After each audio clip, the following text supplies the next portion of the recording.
right. And how is everybody doing tonight? This is Jon Croft from Culture Warfare with Jon Croft, and I am Jon Croft. And we have Rebecca here tonight as well. How are you doing, Rebecca? Hi, I'm doing great. How are you? Hi. I like your lighting. I think your lighting You looks good. you like it? Okay. Yeah. It's a little, I don't know, It's different, but but that's okay. I'm glad you like it. Yeah. So, we had a great week this week. Got a lot of stuff done. We did stuff for our little school we've got. Remember we got the badges? Yes, yeah. We have our official Academy badges. Yeah. And I think Bonhoeffer's coming out tonight. Bonhoeffer, the new Angel film. I haven't Oh. experienced it yet, but yeah, it should be good. I heard it was good, at least. It'll probably So be great. yeah, I bet it will be. I guess that it will be great. So So yeah, go ahead. so what media have you been experiencing this week, John? Yes. Yes, like I said, I haven't experienced Bonhoeffer yet, but we did have a great interview with Jason Farley from Lore TV this week. Yeah, And we're putting that out tonight as well. In fact, it's probably coming on YouTube right now, yeah, premiering right now. it is. Um, Good. So we could show a little bit of that in this episode of our Cultural Warfare. Also, we could play a little bit of the Bonhoeffer trailer. So I didn't cue that up. Let me see if I can cue that up. Um, Should be pretty easy to do. You know what I did queue up, which wasn't intentional, but it was the scene with Mary anointing Jesus's feet on the Chosen. Pretty great. Nice. Let me get Uh, it. I I really liked in the interview you had with Jason Farley. I liked that moment where you mentioned that um, as being, a model for Christian artists to Yeah. just give all they've got, Hmm. not Yeah, worry actually about. we can play some of that. Yeah, I know where that is in the video. So because we'll be talking about the culture incubator tonight, and that's a little bit of what we talked about. And whenever I talk to the guys at Lore, that subject comes up, and it's a really important subject. So I don't want to skimp on that subject because it's super important. But let's play Bonhoeffer. Here we go.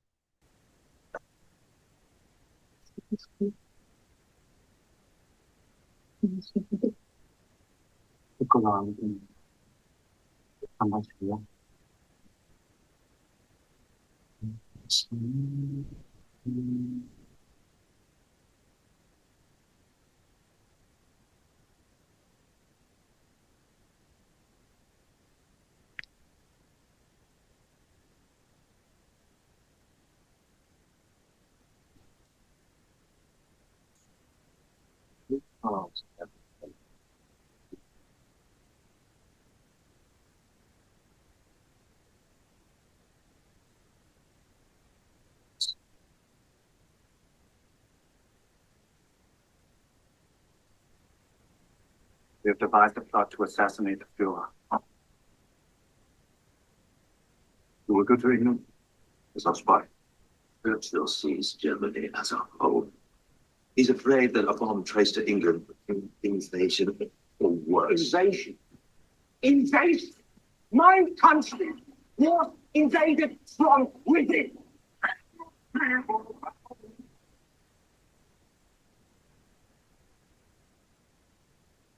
It's pretty good. Wow. I don't want to play the whole thing, but it looks really good, yeah. I have to say. That seemed like a perfect song for that too. But yeah, Angel has been impressing everybody. I mean, even people in Hollywood are getting kind of impressed by it. There was an article recently, I believe it was Deadline or somebody talking about um, basically other Angel projects or the upcoming Angel projects and how they continue to challenge. Well, this Deadline article didn't say this, but another outlet did. Um, they got more specific and they said it's Hollywood versus a what did they call it? Like a consumer backed studio. So like they're starting to understand what crowdfunding means and what it can do. And so people are starting to and Hollywood hasn't like totally figured this out yet. And I think even if they have, they don't want to admit that it's true because what it does is it makes them look bad. As soon as they admit it's true, it makes them look bad because what the model difference means is that Hollywood hasn't been listening to their audience. That's all it says. That's the only difference. And a consumer-backed model like Angel Studios, which is essentially a crowd-funded studio. That's really all that's the major difference, you know, um, between Angel and Hollywood is that they have angel investors who will throw money at them because they're tired of all the nonsense from Hollywood.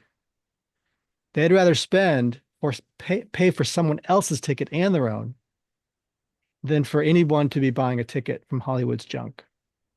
So these angel investors, this is why they named the company Angel Studios, is from these angel investors. And it's not just kind of like the kind of like moral example they want to make. It's true that that's part of it. You know, they did VidAngel, you know, and they basically wanted kind of cleaned up versions of Hollywood films. And so they were using this algorithm, not algorithm, but kind of like software to at VidAngel, they were erasing all the negative stuff and the bad language from Hollywood films. And they were sued for it, you know, had to pay a hefty fee. And then they said to the same customers that they had had for years, hey, what would you think if we started a studio and made our own content? And people threw $5 million at them in a few days. Here's $5 million. Amazing. What does that say, right? What does that say? Do you think a Hollywood studio could ever do that? Do you think anyone's going to throw $5 million at like Warner Brothers Right. if they're like, oh, we're in trouble? We need your money because we've been making all this junk for years and we need more junk to be made. Well, Nobody's going to care. do they have the loyalty, the fan loyalty? Exactly. Apparently VidAngel had a fan base that was willing to, not just, I'm assuming they got, bailed out in some way, but then they got everything they needed to get started making content. That's pretty awesome. Yeah, it is. I mean, I actually remember us using VidAngel at one point. Yeah, You remember that? That was years ago. It's like 5 years ago, 6 years ago. I don't remember. But it was I did. like that was actually a really cool service. I liked it, Yeah. you know? And so now they just ask people, hey, does this film amplify light? And Mm. investors look at it if they're in the part of the guild, you know, and they say, hey, I think it qualifies, and then let's crowdfund for it. So that's what they do. It has to meet this minimum requirement. Like, is it a good film? Is it really good for society? If you can't Yeah. answer that, maybe we shouldn't be making that film, right? It's a good question to ask. Yeah. Of course, Hollywood's never going to ask us this because we're going to be like, what if our morals differ from yours, Hollywood? They're going to be in trouble if we ask that question. If they have to make a film based on that, they're not going to succeed. But isn't that kind of the question we should be asking?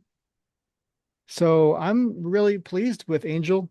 The fact that I am not of the same religious faith as the people at Angel, what does that matter? I mean, if they're making content that is good for the soul, you know, hey, that's great.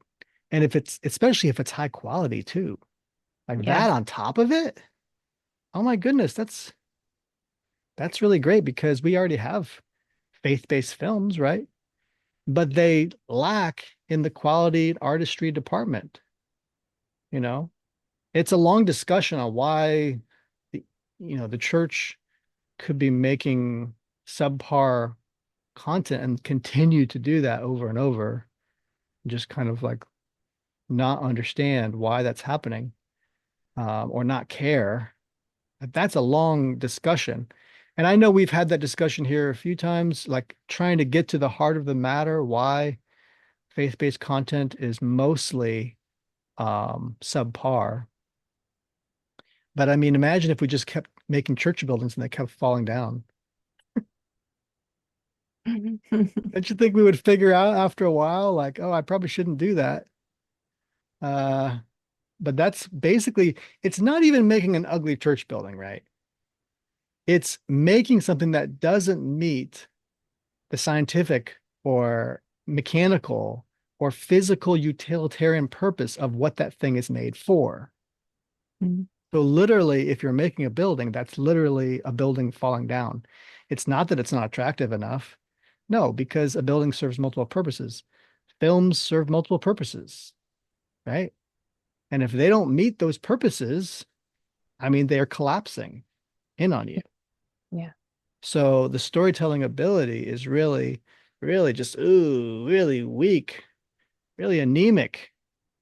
And so, I mean, we got some like, they need to do some workouts in film faith-based media, or something. Yeah. Um, because we got some skinny filmmaking over here. So, and people know it. And so, and I know that there's some competition that happens, whether you're this kind of faith-based or that kind of faith-based, maybe you're a Catholic or what have you. And so you're seeing like, well, I wouldn't make this, but I would make that. Um, sure, fine, whatever. Have the discussion, but don't say you shouldn't make the film, and don't say we shouldn't make better films, or don't say you shouldn't make the film because it wasn't that good, right? That's not the answer to the problem, right? The answer is, well, let's work at making it better. How do we do that, right? So, you know, that's one of the things me and Jason talked about in our interview. And man, I'm liking these guys. I talked to Marcus Pittman a few months ago, like 2 months ago, and then we had the hurricanes here, and now I got Jason on the horn, and Jason he's more in the on the front lines of making these projects happen. So that's why I really wanted to talk to him, Yeah. and also because he's interested in a lot of things I'm interested in, which is like epic poetry Yeah. and like he educates kids, Classical like education. we do. We do homeschooling now. I'm not going to call myself an educator based on that, but I'm going to say, dude, like classical education is serious stuff compared to like public education. They got nothing. They're like faith-based media over there. They don't even know what they're doing over there. Um, and so we do classical education as well. So we start our daughter off with classical conversations, and that's a good curriculum. But like when when you're forming skulls of mush, right, into something that's useful, um, starting out with something like you have a purpose in life versus you got no purpose in your mush that came and evolved from the ground, Mm. right? You've got a purpose in life, and it's to love and bless your neighbor and do something great in the world and make beauty in the world. There is no comparison between the life quality you're going to get. So, because I want my kids to be happy, like I want my kids to be like fulfilled in life. So, like when we got rid of the Bible in schools years ago, we were doing something terrible to our country, like terrifyingly bad. I mean, the Bible is not just about Christianity, right? It's a history book. It's one of the oldest history books, and it teaches people how to live. And and they used to think, oh, none of the things that are historical in there were really historical. That's nonsense. And then they went and looked for it, and then it was there. They're like, oh, I guess that was there. We don't want to talk about it too loud, but the Bible is historically accurate. Okay, so um, these things are funny to people like us because it's like we just win all day, just win, win, win, right? And sure, go ahead, have your public education. We don't want any of that, right? We have a choice. So we're not going to do that. But thank God we can do good homeschool education now in Florida. It's just really amazing. Yeah, I'm really thankful for the choice that we have now. Yeah. Yeah, for sure. Um, but so yeah, much of this, right, and the education might not seem related, but it's about the incubator, right? So when we're talking about the incubator, why don't I play my some of the interview then Yeah. as since we're going to talk about that. Yeah. I'll play two portions of it. Um something like this. This is just the beginning of our talk. Can you see it? Yes. So are you head of production? I am head of, well, let's see, what is my title? uh, Artists and Repertoire, I think, is my official title. Yes. So, Yes. work with and help find the artists. He's great. As well as develop, help do some development and then do development on my own as well. That's got to be the best job in the world. Oh my goodness. It's pretty amazing. It really is. Yeah. So, and then I also do consulting for classical schools as well. So I'm kind of a dual job person, Yes. as a lot of people in production Almost are. the same thing, isn't it? You're sculpting minds to see the truth in things, right? Yeah, right. Well, I have been working in. Yeah, that was good to mention because it that's what he does. And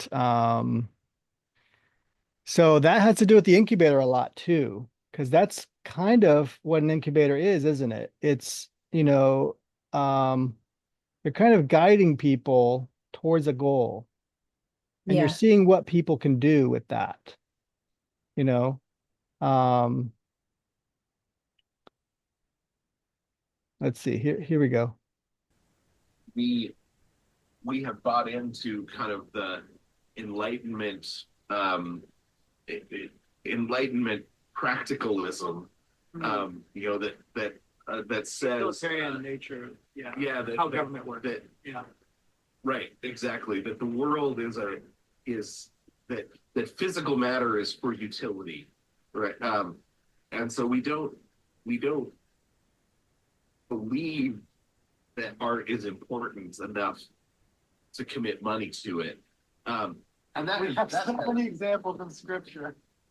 oh yeah. I mean, the one I love right now is just the woman, was it Mary, breaking this hugely expensive oil on Jesus' feet. Right. Right, and then you hear all the church people in the back, but we could have. But what about check the budget? Like, Right. where did all that money go? Like, why are we doing this? You know, and we've lost the message here. It's about Yeah. him, it's not about us. Right. When you got somebody, I love that. or Da Vinci, or somebody that is a great artist, you have to have the finances to be able to support them to do it. a marble sculpture, the piece of marble itself, is $100,000, and you haven't sculpted it yet. And so then the time that it takes costs money. But we don't believe that that stuff adds enough value to the world to be able to invest our cash into it. So you've got multiple angles, right? But the thing that we have now, and this is, Alexander Pope was the first poet that was supported simply by book sales. Right. That's we in ancient Greece. Homer would have traveled around and been paid to tell his stories, right? Yeah. So you The government have some expense. right. They were paying for him. Yeah. As he was doing a great Art. service to the local community. Exactly. Yeah. So institutional money was what supported the arts until Alexander Pope came along, and was able to turn it into we're kind of democratize the financing of art. Right. And now I think we're sort of stuck between the two. So now people say, well, you should be able to democratize the financing of art. But the left is institutionally funding it. Yeah. And Christians have bought into the idea that the only way to finance art is by the democratization of art, the democratization of financing. So so you end up in a catch-22 where you have to have you do have to have the financing. And that's one of the reasons that we started Lore, was to be able to build a financing system for people, right? That you want to get something financed. Well, here's a financing system that you can employ, while we hopefully build out some actual cash reserves to be able to fund stuff as well. That because I think they're both necessary. The left is happy to lose money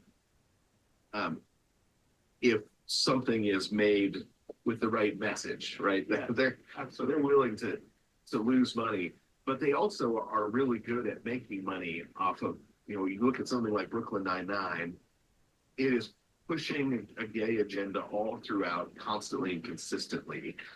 It also is funny. Yeah. And their promise is that it will be consistently funny. They deliver on that promise, and that gives them the ability to put the agenda in everywhere that they can. And because they know that they are going to be consistently funny, people come back. And we just end up kind of doing neither. Yeah, you do. Yep. We end up doing neither, which means we end up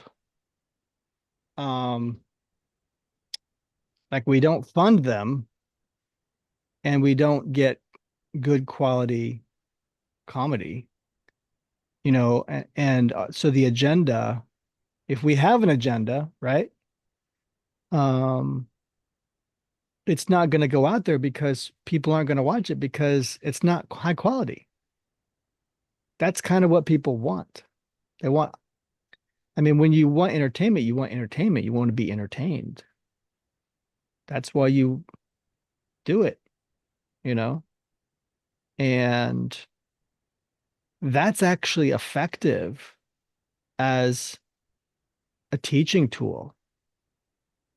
It's effective as a cultural, as a tool of cultural inculcation. You're inculcating values through that culture. It's growing that culture stronger. And so it's valuable to that culture because the culture becomes more robust and beautiful as a result. And so everyone wants a more robust culture and more beautiful culture. So wherever they're going to get that art is what they're going to turn to. And if that art happens to have bad values in it, that's not the first thing people are going to think of. They're just going to enjoy that art. So one of the things he brought up was the fact that we don't fund our stuff institutionally. And a lot of people will say, well, you have to understand, we live in a capitalist country. We have freedoms. We want to give people the freedom. We don't want to force our beliefs down people's throats. So we're not going to fund Christian or moral things, but we're going to fund, something else. Well, what's that something else? This is the problem, isn't it? What is that something else? Back in the day when public education, we were talking about education and how education now is funded by the government, right? Um, it's subsidized by the government. That's institutional money. And we talked about how um, they removed the Bible from schools. And we just thought, well, we'll just teach them science. We'll just teach them neutral stuff, stuff that's neutral. It's not this religion or that religion or that religion, right? Well, all these things are religious in nature when you look at them deep down. So we're doing is funding something of a religion that we don't agree with. And we're Well, converting our own children into another religion because what are we getting with we're getting the woke religion. We're getting some kind of other belief. It's a belief system, folks. It's not about science. It's not about neutral facts, you know?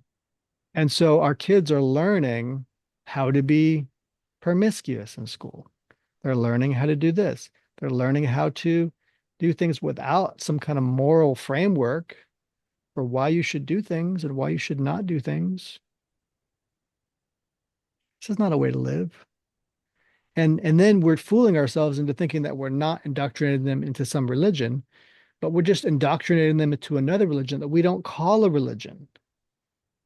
And so a deceptive belief system that doesn't call itself a religion, but is a religion, that's the very kind of religion we're giving them, a deceptive religion.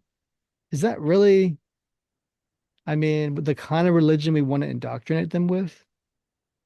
At least call it, at least be overt about it if you're going to be overt about it. Were you going to say something? secularism, Secularism. Yeah. the religion of secular or the belief system of secularism Yeah. I think, is, I think, I think we used to call it humanism or something. It's basically the same thing. Um, yeah, it's, certain sets of beliefs like evolution and other things like that that are sort of gathered together and seen as being non-religious or non-spiritual. Um, but it actually is a belief system. yeah, it is. It's not taught like it is, it's taught like it's just factual. Hmm. Um, Well, you have to believe if something's there, and you have to believe that something's not there. yeah, It's belief. it is. Science cannot disprove God. That's just absurd. And now it's never And no one's ever we did at that. thought that that was a trustworthy statement or a belief that you could just you could disprove God through science. It's nonsense, you know. I mean, most people believe in God anyways. Like Hmm. that's instinctive. It's more work to get rid of your belief in God. Like it's more effort involved in becoming an atheist. There's more work there. Like That's why you why have to indoctrinate them in school. you have yes, you have to work on all these different ways of disproving God's Right. existence. So you have to be like armed with all of these things, whereas instinctively as human beings, we naturally believe in God. And I think so, you yeah. so then there's this journey that people go on to figure out, is it the Well, Christian God? it's funny what we do. We don't even try to convince our kids. I don't think we even try to convince them. We just love them. Yeah. Do you know what I mean? Like we just shower love on them Yeah. and stuff. And then questions and answers happen, you Yeah. know?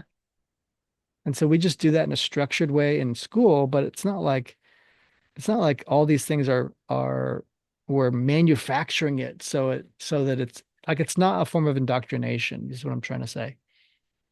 We're just educating them on the world around them, and we ask them to think about it, you know? And so eventually they're asking questions like, how do I get to know God? I think Stone asked that, didn't he? He was Yeah. asking that question. Um, so we told him, you know, Yeah. and so back to the incubator, I think Yeah. that it's very similar, right? What you want is you want people there who are interested.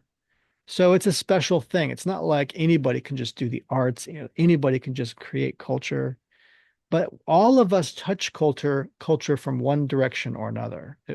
We all like value culture in different ways. And so some of us, it's like a meal, right? Some of us just love the making of the meal. And some of us love the consumption of the meal, right? And then we can have discussions about it. Sometimes it's about the ease of these things, or sometimes it's about the complexity of these things, or the richness of it, right? And so you can have discussions about these things. And art is the same kind of thing, right? Some people prefer the utilitarian, they want a sandwich. Some people prefer like a 5-course meal, and they want to spend 2 hours making it, right? And like that's important. Like, so imagine if we had a whole bunch of Christian, restaurateurs who were always like smacking you if you wanted to make a 5-course meal. Don't do that. We don't do that here. We only make sandwiches, people. That's all we do. It's utilitarian. It's easy. It's a cheap product. We just we get money back. We make more. That's all we do. We don't do that other stuff here. Like Grabbing the imagine if we lived in a community where you could only eat sandwiches. That's all you got. And if you wanted something else, you were seen as decadent and like too religious or too like worldly in some way. Like just too much of something. Like, oh, that's just too much of something. I don't like that. You know? Like imagine if like I could see that some people could be so austere and so like pure-minded that they would be like, no, we only like that one thing because the other thing is just too rich. Some people get really weird about this stuff, you know, and then they want to force that on others because you've obviously got the right idea about these things, right? And so this is just a bad idea. And the same thing is with the faith-based film, right? So it's a bad idea for us to only make the same kind of film over and over. It's only, an economical product that gets a certain amount of money back, just enough to make another film or maybe two more films. It's not too audacious or artistic, or tasty. It doesn't taste too good. Like it just tastes the right amount of okay, you know? And so this is kind of not how to live. This is not how people want to live. They want to experience new things. They want to have different flavors, right? There's nothing wrong with this. This is enjoying life. This is living in joy and the joy that God meant for us as we live here in life. He put us in these bodies to enjoy things, right? And Yeah. there's nothing wrong with enjoying that, right? It's an audacious film. Okay. Did I hurt anybody's feelings about that? I don't know. There's nothing sinful in it, or it's not teaching a bad lesson, right? So how is this a bad thing? Well, it Well, feels you're like, probably going to make more money when you send the film out. That's true. Maybe the filmmaker will become rich and famous. We don't want that. So if they become too rich and famous, this is a bad thing. Sorry, go ahead. uh, well, I mean, it feels like the film industry, the Christian film industry, as you've described it, and as I've on occasion witnessed it, is doing things from a perspective of we're citizens of Earth. Mm. Whereas, as you're talking about tasting, and you've got me thinking about all these different Bible verses. It says, taste and see that the Lord is good. Yeah. Yeah. And I haven't seen, one of these kinds of films like you're talking about that was tasty. And it Mm. also says, it says that we're the Lord's workmanship. Hmm. But the word there instead of workmanship is actually poema. So we're God's Yeah. poetry. And so taste and see that the Lord is good, right? There's all these other verses too that say like he'll make us, there's this fatness of his house, right? So Yeah. there's this richness and fatness in within enjoyment of Christianity, within the enjoyment of our faith. Hmm. And then over here, we're God's poetry. So, like, these are the kind of people we are as Christians, or this is who we're meant to be, or this is who our Father is. This is where we come from. And we're making, like you said, the sandwiches, or making the grab and go sandwiches Yeah. without much nutritional value Right. or taste, Yeah. It's just enjoyment, really efficient. Yeah. Just vision. Yeah. enough. Yeah. It does. It's got to have the meat in there because, right, that's the salvation message, right? It's got to get the meat in there. But then it's a bunch of fluff of like, the bread of like, well, the bread is communion, obviously. So you see what I mean? You could make a symbol of this too, where it's like, you got to have these basic elements and that's it, you know? But like, Lore is doing a good job because I think what they're trying to do is get people to see that, first of all, that there's a weakness that we're starting out with. And we need something more, right? We need more nutrition. And then the idea is to find out what specifically is the problem so we can solve that. And I talked a lot with Jason about community, and that brought us over to the incubator. But basically, community, I was dealing with a lot of these issues since 2020, but like how community seemed weak and people aren't giving into the community, and how that really brought me to where I am now, where I'm working on faith-based film. I'm working on trying to improve the community and the culture because the culture is really weak and secularist, as you said. Um, and so that's the big discussion here. That's why we're here.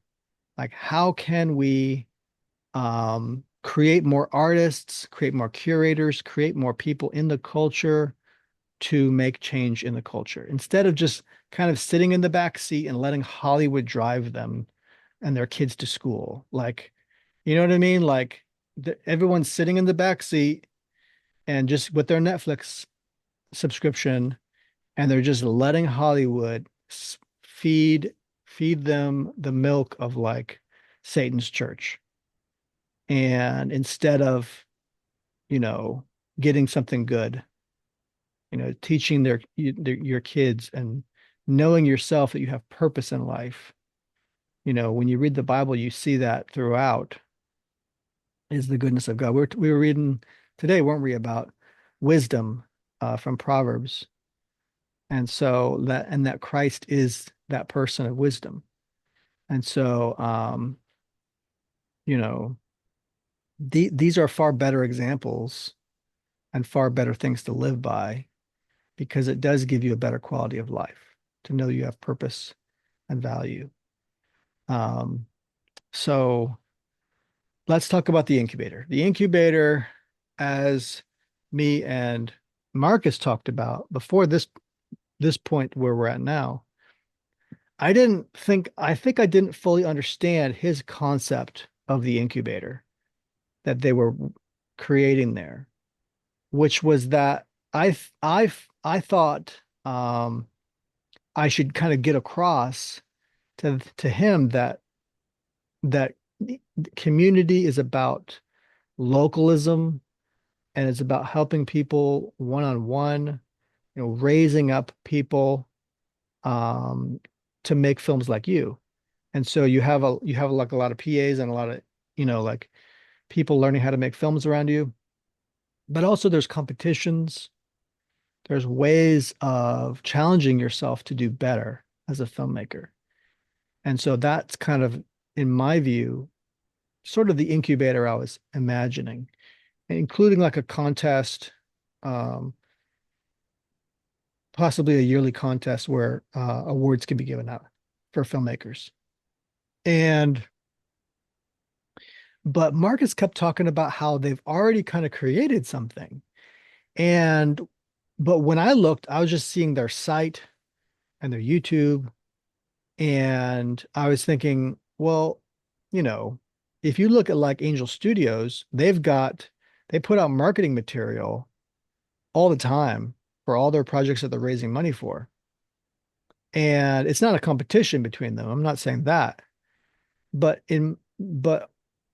to say that, all I'm saying is like I wonder what they're doing to raise up each project that they're making or raise up each filmmaker they're making in that online incubator that they have, you know, because in my view, an incubator is about doing that. It's about kind of like creating a place where people can compete safely with each other and kind of create buzz, like because that helps a filmmaker to focus on maybe what they can do better or how they're doing well in this area.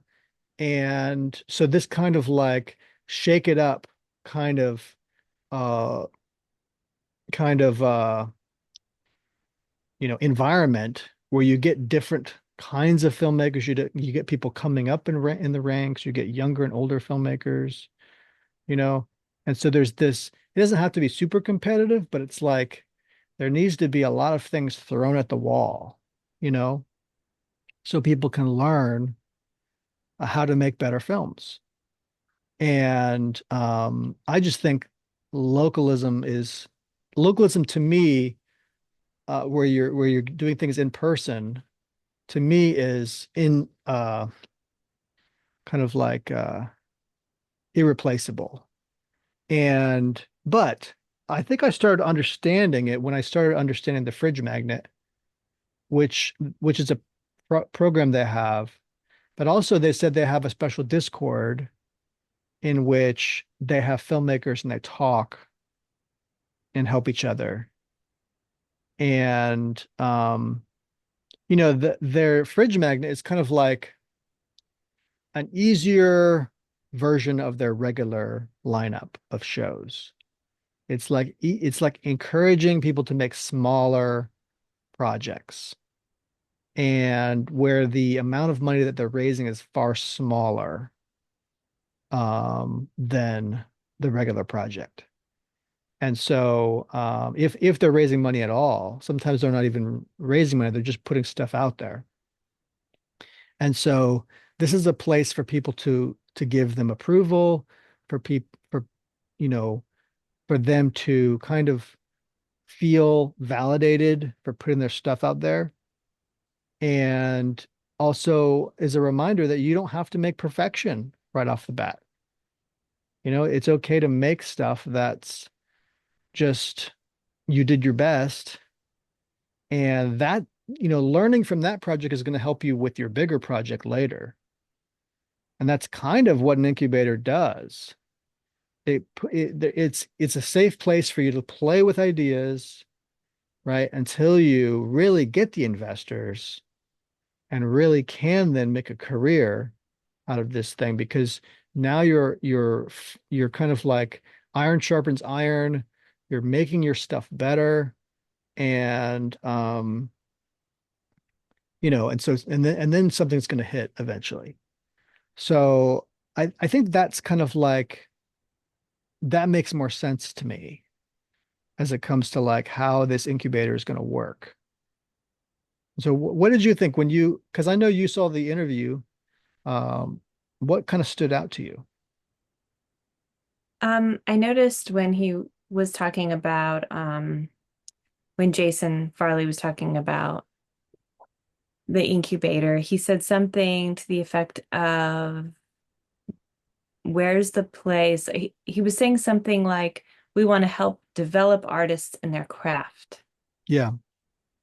Um, and so I thought that was really powerful because nobody says that and nobody does that. Yeah, mostly that. Mostly they don't actually do it. They'll say a good thing and then they won't actually, come through. I've just never even heard anyone say that that's their heart or that that's what they care about. And so I think that's really powerful. So they're not just a platform for creating content like Angel or something like that. Um, they want to bring up Christian creatives and they want to invite you to bring up Christian creatives with them. Yeah. So I really like that. Uh, um, and it really feels like God's heart to me. It says that God is like a gardener and he's tending the garden and it also says that God is like a husband. He's the husband of humanity. And what a husband does is he sees the best qualities. When you have like animal husbandry, that what that means is someone who's good at animal husbandry can see the good qualities in their animals and bring out the best in them. Yeah. And Because every animal has its purpose. yeah, Yeah. yeah. And so that's really to me, that's really the heart of why, in Isaiah, it says your maker is your husband. And so it's like, well, what does that really mean? And I come back to that heart of bringing out the best. He wants to bring out the best in us. So, in a sense, we get to be incubated in Christ Yeah. Yeah. and cared for and he cultivates us, the goodness in us, his Mm. nature in us. And so that makes a lot of sense to me, that we could do that with Christian artists and say, like, let's make a place for Christian artists to develop and to fail if necessary, to bomb or whatever, to maybe do a project that's okay, but we're here to keep encouraging and keep lifting up and saying, hey, we want to hear what you want to do, and we want to possibly throw some funds at your project, and here's a possible audience for your project. And all of that is really exciting. Yeah. Yeah. I love that. Yeah, I really enjoyed getting to know Marcus and Jason more. Um, it's pretty cool. They're definitely like our people. I think so too. Yeah. Yeah. They kind of are on the same wavelength. And the artists can be like that, right? We're kind of all on the same wavelength because we can talk shop. And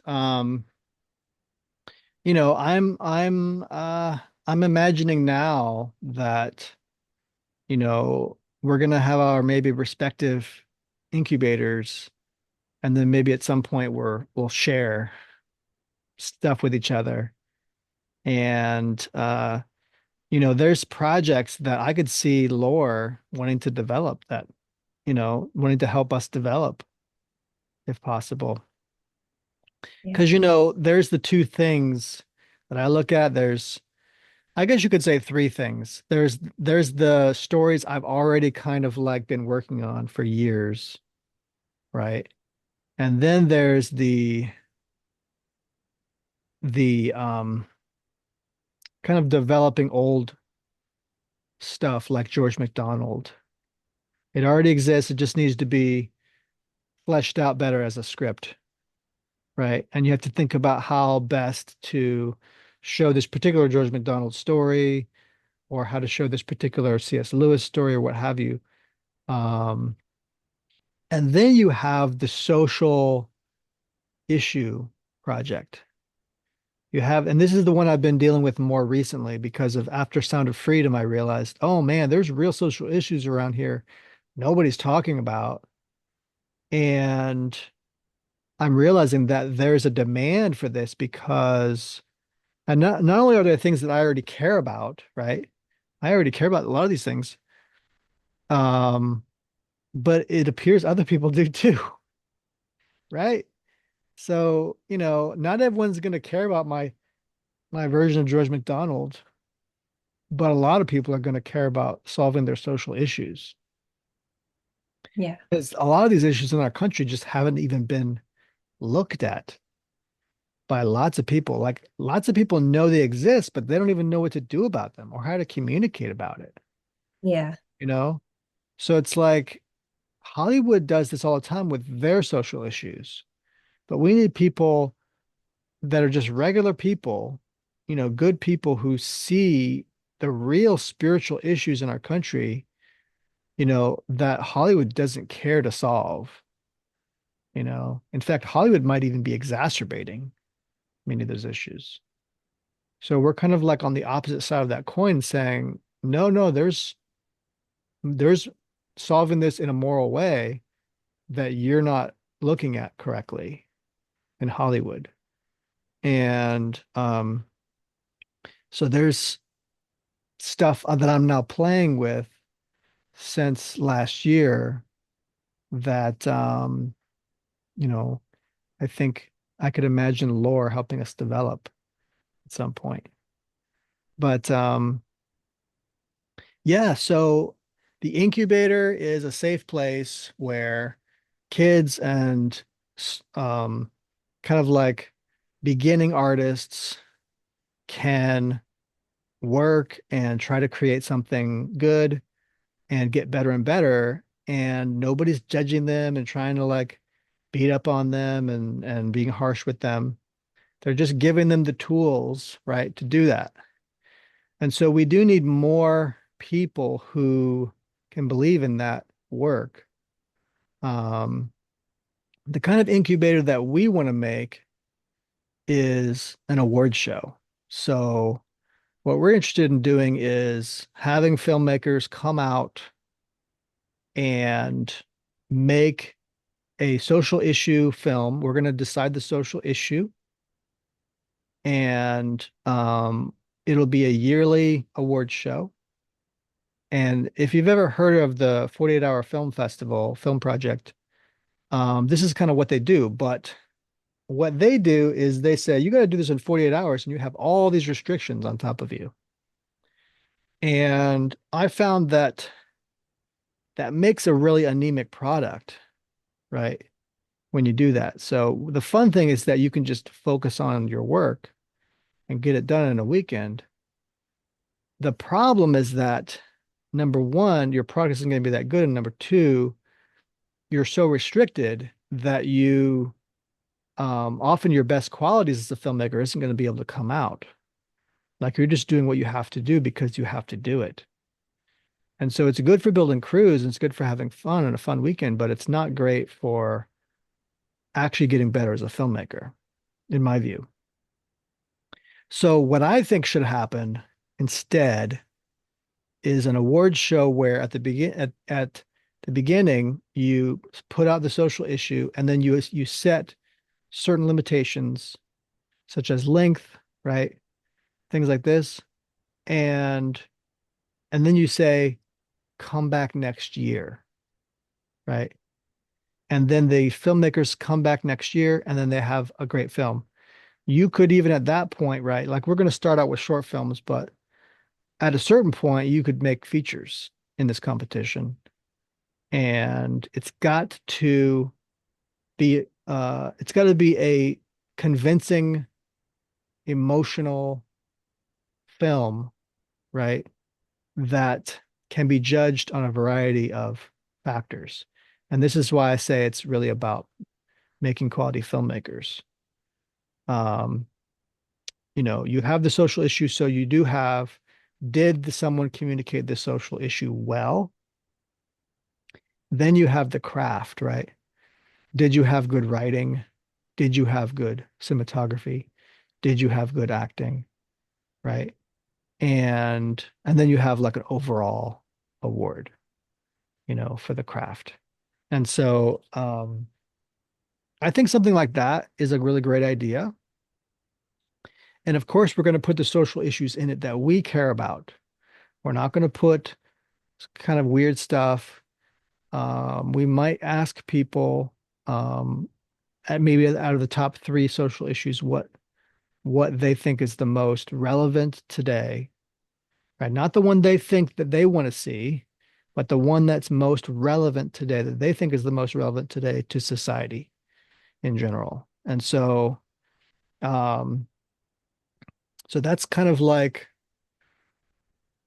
the idea I've got brewing now. And I believe that this would be very helpful to the lore incubator as well. It's going to provide, hopefully, filmmakers to throw their way so that they can get more product. Yeah. And there's no reason you can't have a filmmaker that didn't do so hot on the at, at this event still make a great film, right? This is about motivating all these filmmakers to see the greatness that they already have and the greatness they can develop, right? You don't have to win the award to see that greatness. You could just keep challenging yourself to do better and better. And then eventually you're like, look, I want to make this other film, but it's not about these social issues. And this Yeah. is why the passion's not in it for me. So then go make your film, right? And maybe it's going to be better than all these other films. So, these are just things to help motivate people and help be part of a community. So, I hope that we can develop this incubator. We will see about that because these things can be really difficult to create. I know they're trying to do this in lore as well, and it's Yeah. not always easy to make these kinds of things. You need to get some kind of support quite often from somebody, and whether it's an investor or someone to give you space or give you some kind of like resources to help you. Because these things could take a long time to like get the filmmakers together to believe in this project. But we have some ideas that maybe our first year would be a little different. It wouldn't be the full-on award ceremony or whatever, but it would be maybe something online, something virtual, like a virtual festival or something. That's perfectly fine too. But this is kind of what we believe in. We really believe that there's people out there. They're just not they're just not finding their place, right? They don't have a reason to do it, and they don't have a way to get there. So, we want to help with all that stuff if possible. And a lot of it's just giving them a little bit of direction because a lot of people they just don't believe they can do it or they don't see the reason. But they could do it, right? They just need the will, the reason to do it, you know? And if they knew that there was other people doing that believe in the same thing they did out there, then they might get involved. So, what do you think, honey? Yeah. Do it. Do the award show. That sounds good. Well, it's one option of many, right? There's other ways you could make an incubator. I believe in institutional incubators as well. Like they were talking about institutional support Hollywood gets. Well, what are our institutions, right? We've still got Christian colleges, we've still got churches. I mean, people talk bad against mega churches, but it's like a mega church could make a film, though. That's the thing they could do. I mean, they wouldn't need anybody else. They could just like if they raise up a filmmaker and that filmmaker starts making films in that mega church, and that mega church starts seeing the value of this filmmaker, then they could be like, look, maybe we can partner with you, right? And you could start either making films for the church, or let's say we've got a yearly theatrical, not theatrical like movie, but theatrical like a production, right? A drama that we do in our church. And maybe you could make something in tandem with that. Like you could film it and make a product from that. There's lots of things you could do this way if you think about it. And then eventually that filmmaker could turn that drama production into an actual live action movie, like if they get support from that church. And some of those churches could raise a ton of money. We talked about David Platt and how they were like pocketing millions of dollars in their box account. And that money just to the wind. We don't know where that money went. You think that church is poor now? No, they're fine. I'm sure they're fine. What they got is violated by these other people. That was the real problem, you know? And so what we want is a community that helps each other instead of harms each other. Is that too much to ask for? So there's mega churches that they have music artists that come out from there and they can make their own recording studio. I mean, they could do tons of stuff. But these days, you don't have to be a mega church to do this stuff. You could partner with a few other churches. There's no reason you can't do that.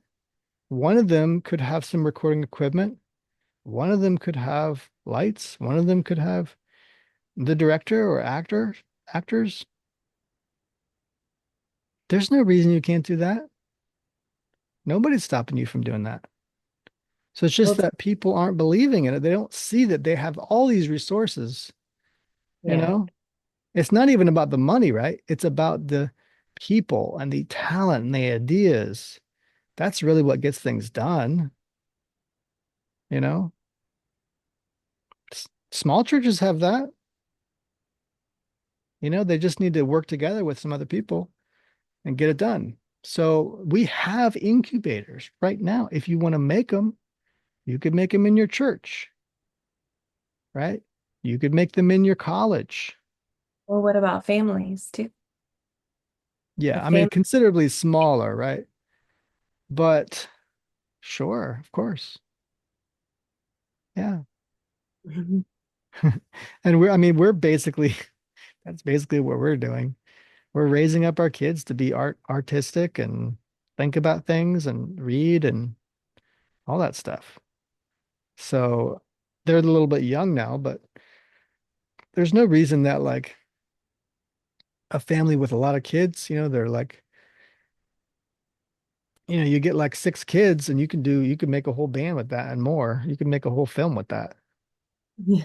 And there's a bunch of YouTuber families out there who make YouTube videos. And I mean, a lot of YouTubers don't realize that if they just did a little bit more learning, they could make a film. Half of that skill set that they're developing all the time, you could put that into making films, you know? Did you see some of those videos I sent out that were Instagram? Like the one where Paul is sending a Yeah, letter to Corinth and smacking them around. that was awesome. I mean, that guy, I don't know their whole story, but that's what what happened was, or what had happened was. Remember that guy who makes the Yeah, sounds on he used to do it on Vine or something, and then he got kind of famous, kind of internet famous.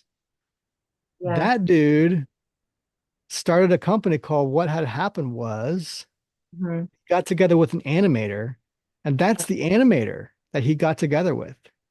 Oh, okay, cool. Yeah. I mean, it makes great stuff.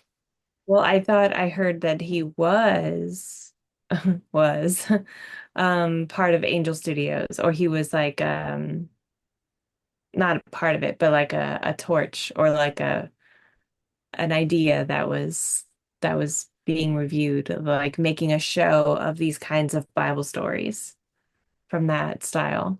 You might have read my article. I wrote an article Yeah, like I six did read. months ago Yeah. about them, and they don't have, as far as I know, they don't have nothing to do with Angel Studios. Oh, okay, awesome. I Yeah, thought they just even. they just he basically did a crowd fund Oh, nice. That That's what I one was. dude. Yeah, he did a crowdfund to raise money to make this show. What had Yeah. happened was, and then he got this guy employed as part of that Mhm. crowdfund. So he's starting a show, and that show, I don't know if that show is going to be, maybe Angel's going to distribute it. I don't know. Or maybe someone else will.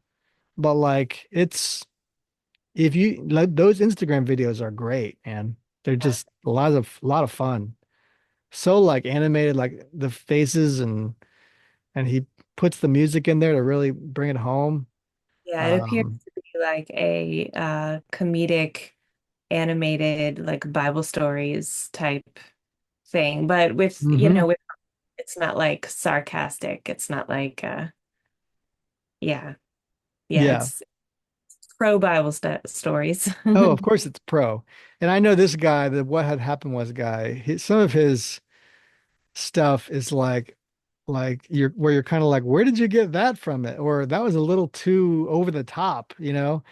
But it's all in good fun and it's Mhm. not inaccurate. I don't think any of it was inaccurate, biblically speaking. I just Yeah, think some of it's like overacting or whatever. It's just like a little super dramatic. It's very anime and very over the top. But I think it's all in good fun. I think it's great, yeah, you know. So I can't wait for that project to happen too. But yeah, like that's often what you can do if you just have a little bit of like, I don't know, some motivation, you know? And so he just from getting a little bit of internet fame, he was able to like worship God through that. Like that's great.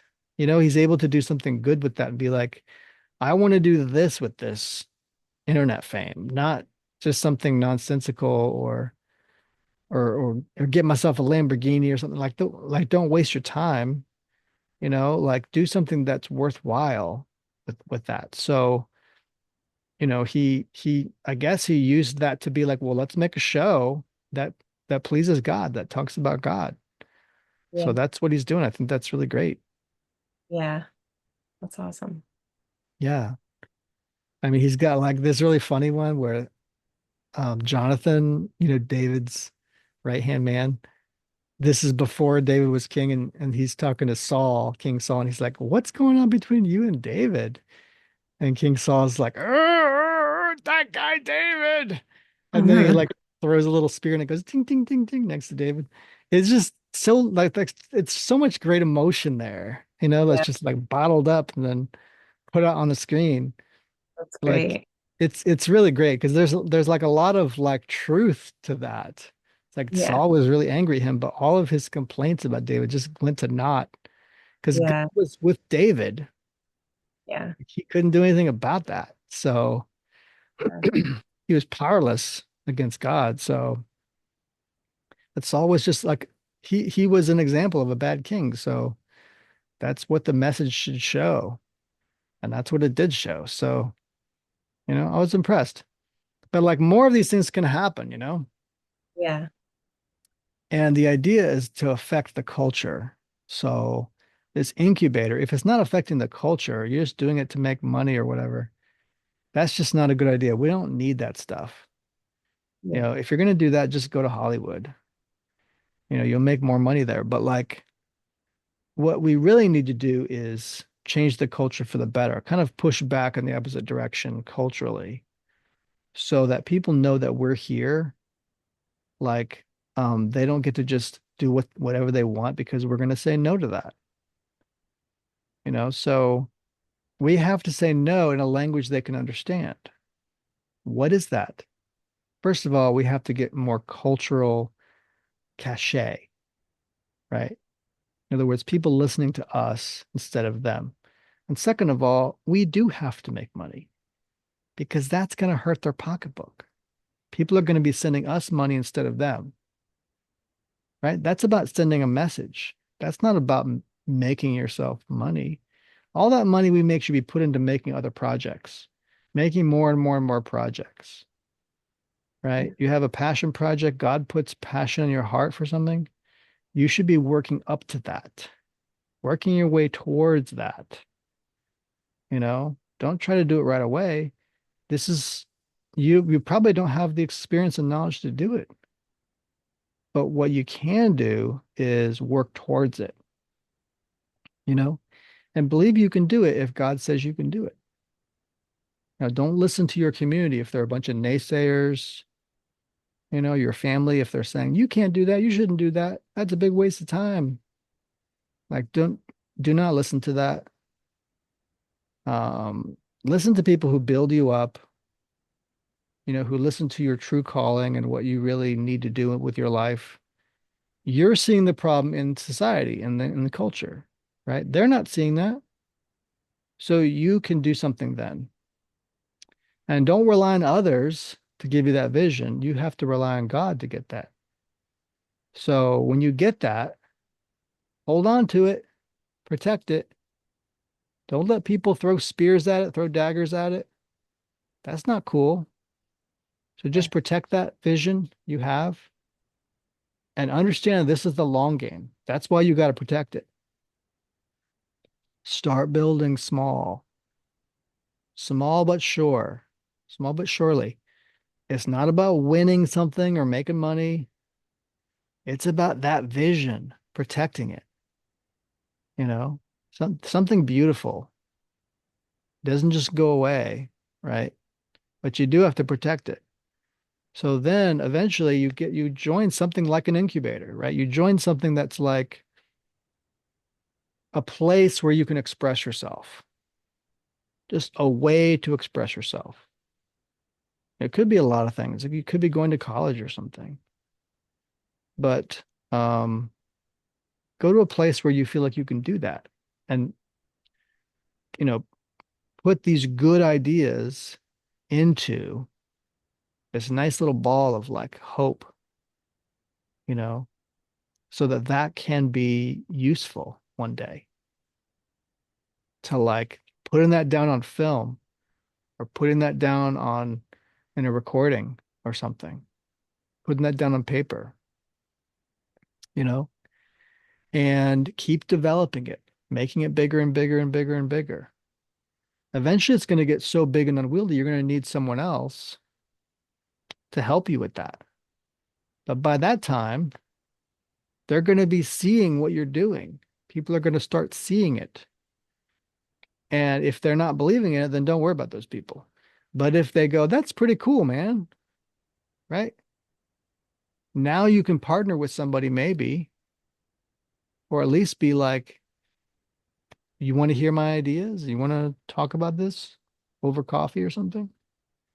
Because I just need this, I just need that to get to the next stage. Don't be all needy and like, I need you to take care of me. No, no, don't do that. You've already come this far, right? You know you can do this. Um, but it's getting a little bit big, right? And if you have to, you'll go back to this small, manageable thing. That's fine. But, because so don't give it up to somebody, but like keep believing in it.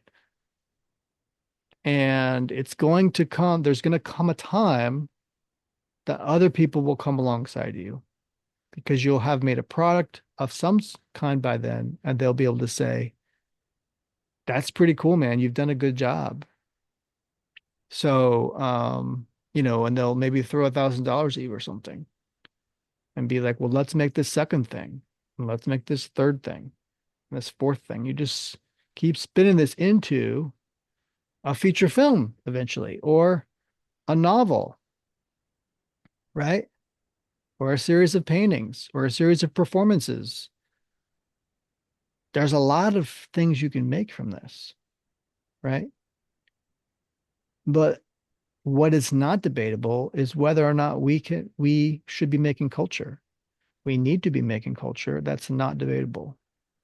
It's better for you to just make something that's good than not do anything, right? Because it might not be that good. Yeah, don't let that keep you from doing it. So keep in touch with what we're doing because we're hoping to do the Media Moses Awards, and Lore TV is also doing an incubator. They're doing an online one, and they say they have a Discord. I have to join that Discord. I want to see what it's like in there. And but I haven't really been on Discord much in the last few months. I need to do that again.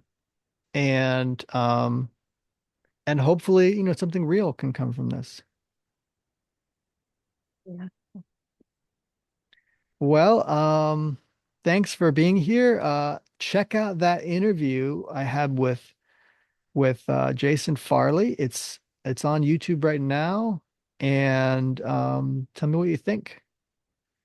So let's do this incubator idea because we really need it. Because one of the things they keep mentioning at Lore those guys, Marcus and Jason, is that they don't see a normal incubator we should be having. There's so many ways we could do it. Although, one last point here before I go, I think the director of um, what is the name of it? There's a documentary on Daily Wire, and the fellow's name is Michael Pack. He made an incubator with Thomas Pack. I don't know if Thomas Pack is his son.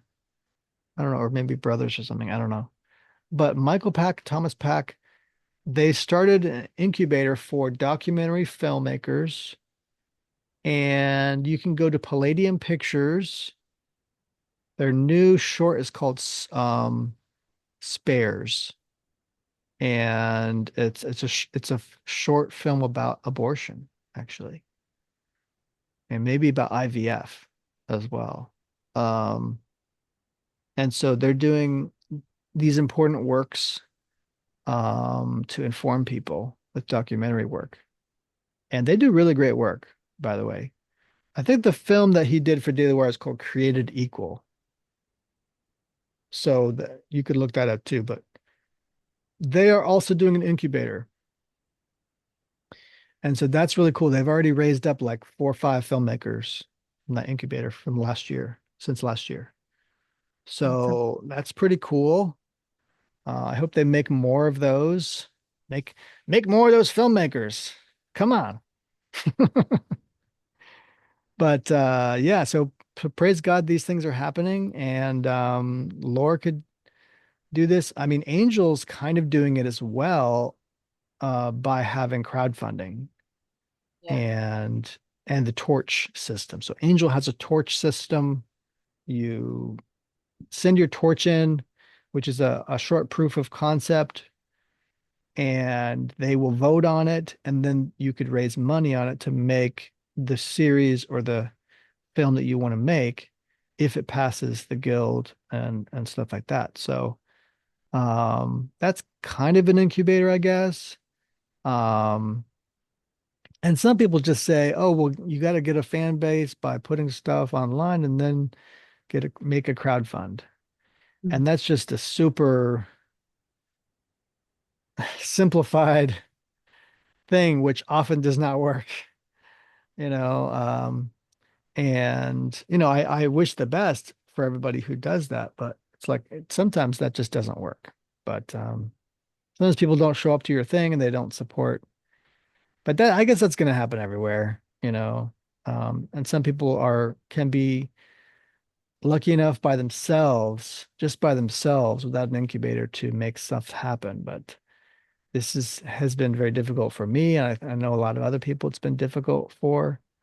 Um, but I suppose it's possible, you know. But in the meantime, let's keep these incubator ideas going and make something happen.